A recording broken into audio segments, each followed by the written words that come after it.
I don't think there should be any billionaires, ever. And that's my thesis for today.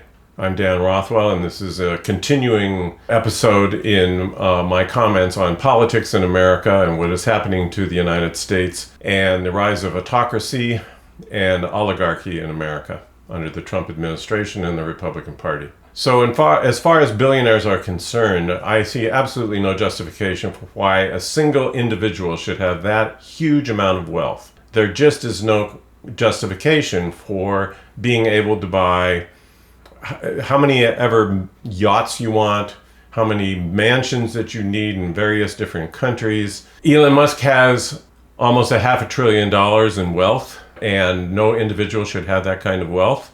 Jeff Bezos just had a yacht built that is 417 feet long. That's almost a football field and a half long. No one needs a yacht the size of a small battleship. It just doesn't make any sense. What is the practical element of that? Well, it's using up a huge amount of resources for single individuals. Being able to say, look at me, I am so wealthy. And then what happens is that people who have oversized wealth end up having a tremendous amount of oversized power. You see that, of course, with Elon Musk, perfect example of that. Elon Musk was appointed by Donald Trump with an executive order for a faux department that he called the Department of Government Efficiency, or DOGE. Elon Musk was put in charge of that, and so he went in there and with the help of some young computer nerds simply went in and slashed federal agencies without knowing how these agencies actually worked and what value that they had.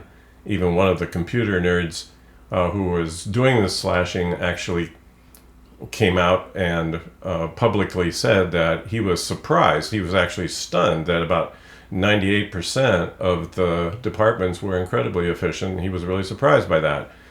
He was rewarded by being fired by Trump and by Musk. So what we have here is oversized wealth and oversized power. Let me just give you some historical perspective and some statistics. I was a history major in college. I have a bachelor's degree in history, and I like to put things in historical context. So let me just lay some statistics on you very quickly here. 2/3 of the total wealth in the United States is owned by the top 10% of income earners.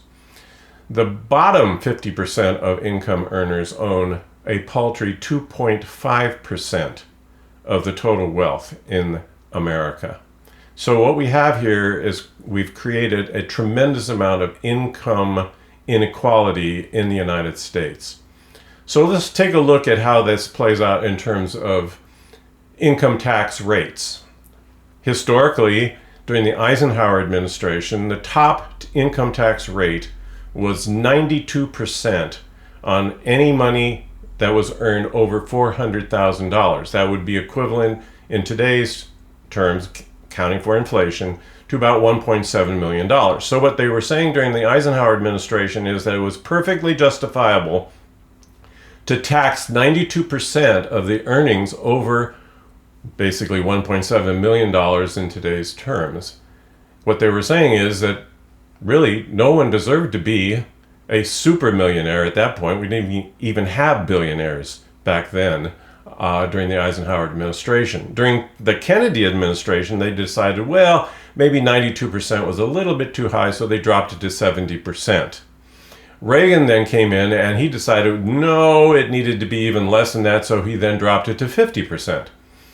Clinton came in and they dropped it again to 39%, and then Trump in 2018 dropped it to 37%, which is where it now remains with the so-called big beautiful bill that Trump just got passed through Congress and signed the other day. It now remains embedded permanently at 37%.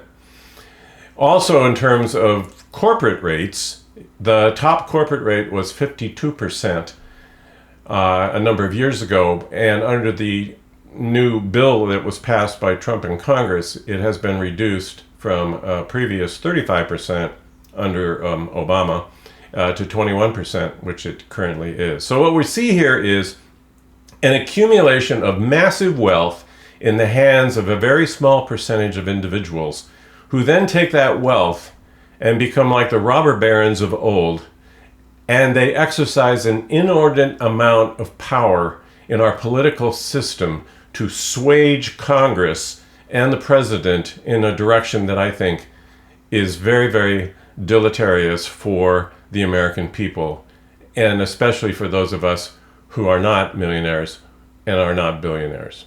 So my point is, no billionaires, period.